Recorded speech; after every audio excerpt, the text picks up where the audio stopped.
Muy buenas noches, mi nombre es Javier Antonio Novanova. Este es el curso de políticas educativas en México y nos encontramos en la exposición del primer avance.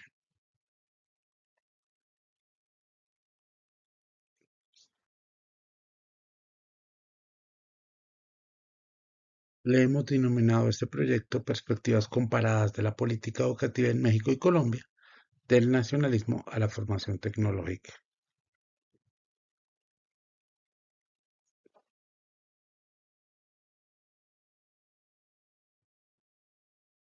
Después de la Revolución Mexicana se estableció la Secretaría de Educación Pública, lo que dio inicio al proyecto nacionalista. Y al tiempo se rescata la educación rural como una oportunidad para los campesinos que pues de alguna manera necesitaban educación. Por su parte, en Colombia también ocurren cosas similares, pues se van reflejando de manera parcial la reforma educativa de 1927, que tiene como objetivo modernizar la educación pública bajo la premisa de un orden nacional. Desde la perspectiva particular, pienso que en México, entre 1921 y 2012, sugiere que las leyes son más que un simple conjunto de reglas que representan, pues, la percepción del Estado sobre el trabajo. El proyecto nacionalista de 1921 pretendía la redención del campesinado, el enfoque tecnológico contemporáneo, la búsqueda de la competitividad del ciudadano a nivel global. Y en Colombia, pues la transición ha sido similar, aunque influenciada en gran medida por las recomendaciones de organismos internacionales como la OCDE o el Banco Mundial. Sin embargo, tanto en Colombia como en México se ha tratado de buscar la liberación y la oportunidad de todos los pueblos. Poco a poco se ha venido logrando ese gran esfuerzo.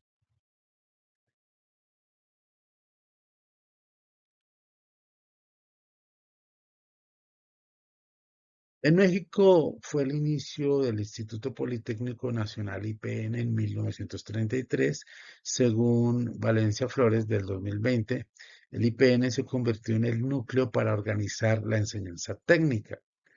En Colombia se abordó la necesidad de trabajadores especializados, principalmente a través del Servicio Nacional de Aprendizaje SENA, creado en 1957. Pero en ambos casos, la educación llega a la clase trabajadora. Es una especie de emancipación, es una especie de oportunidad para el proletariado. Entonces me parece fascinante porque la educación no es exclusiva de las élites, sino también que llega a la clase más necesitada.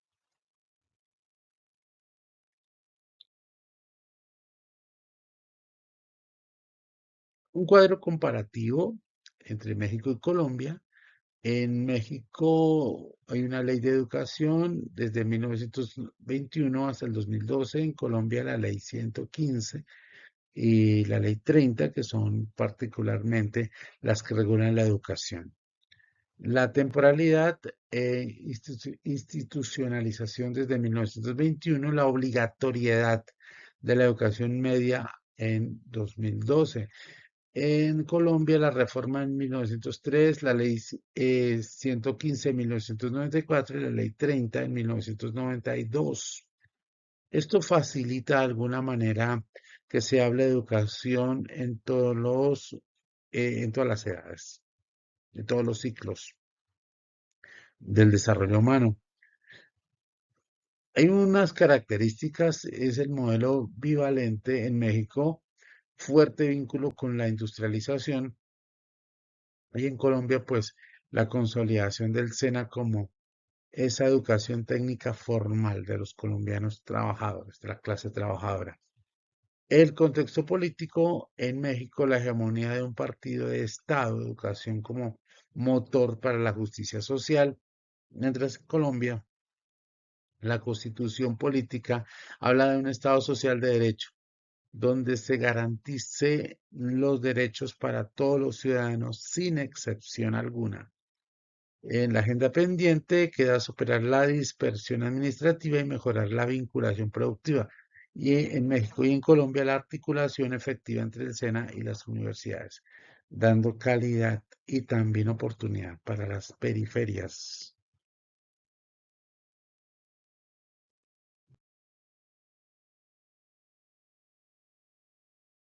Como conclusiones de este trabajo, de esta entrega, podemos decir que la transformación de las políticas educativas en México muestran un cambio de un ideal de equidad social tras la revolución, educación nacionalista y socialista, a uno centrado en la eficacia productiva, educación técnica y tecnológica. Como estudiante de Colombia, noto que nuestras naciones se enfrentan retos similares.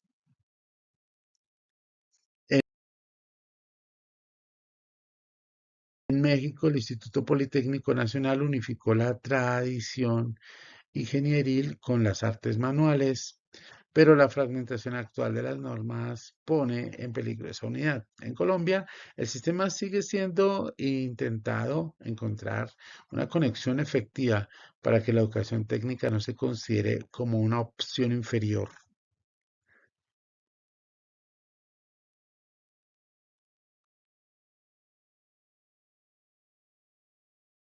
De todas maneras, la efectividad de estas políticas no debería evaluarse únicamente por el número de estudiantes matriculados, sino por el verdadero efecto que tienen en la vida de los alumnos, como señala CIEP en el 2019.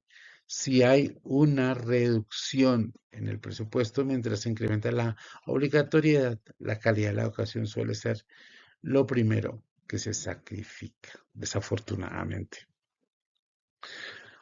Tenemos algunos de nuestros autores que hemos utilizado como referencia.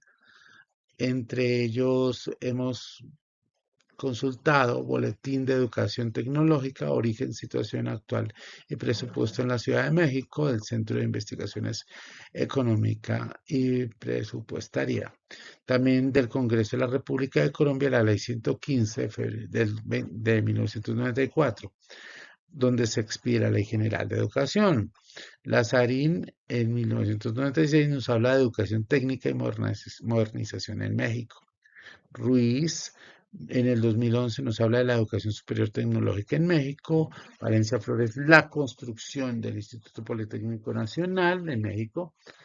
Un diálogo con la historia de la educación técnica mexicana, el Centro de Investigación y Presupuestaria, como la educación tecnológica, origen y presupuesto también de México. Y bueno, eso es todo. Muchísimas gracias por su atención y bueno, nos veremos en una próxima entrega. Chao, chao.